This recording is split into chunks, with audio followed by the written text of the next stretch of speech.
Local leaders working on the future of San Diego's bayfront, putting the finishing touches on the new port master plan. It will guide development along the harbor for the next 40 years. ABC 10 News reporter Jared Aarons takes an in-depth look at this new plan and how it'll change the bayfront.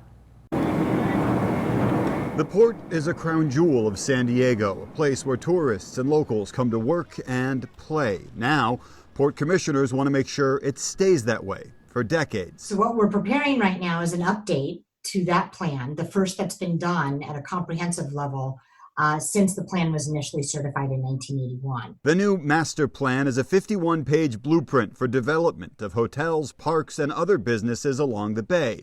It's been in the works for almost 8 years. It is a difficult process to make sure we've looked at everything and continue to place the emphasis on the dependency the port has on water, our maritime industries, our protection of environmental areas, including habitats, and include the appropriate policies to guide our projects moving forward. Tourism is a big part of that. The new master plan calls for as many as 3,560 new hotel rooms at Harbor Island and 905 new rooms along the Embarcadero, but none on the Coronado Bayfront, Shelter Island, or the Silver Strand.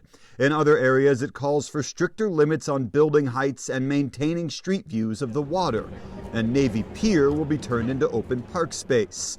The plan also has updated rules for boat ramps, commercial fishing, industry use, and environmental protections all across the bay. For the first time, we include elements or chapters of goals, objectives, and policies that are intended to guide issues that apply bay-wide, not just specific to individual locations. But critics of the plan say it focuses too much on areas north of the convention center while ignoring problems in the South Bay, with little to no improvements on places like Cesar Chavez Park or low-income neighborhoods like Barrio Logan. The status quo isn't really good enough for the community. We've seen the pollution, we've seen the impacts, we see the parking problems, we see the lack of access to the water. Former City Councilman David Alvarez has been an advocate for these areas for years.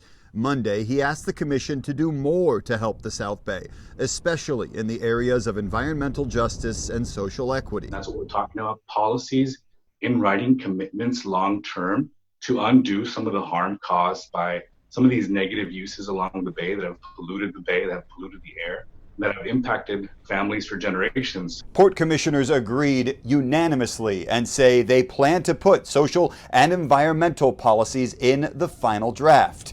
They plan to have it done by this summer and wrap up the environmental review and the Coastal Commission certification by the end of 2022.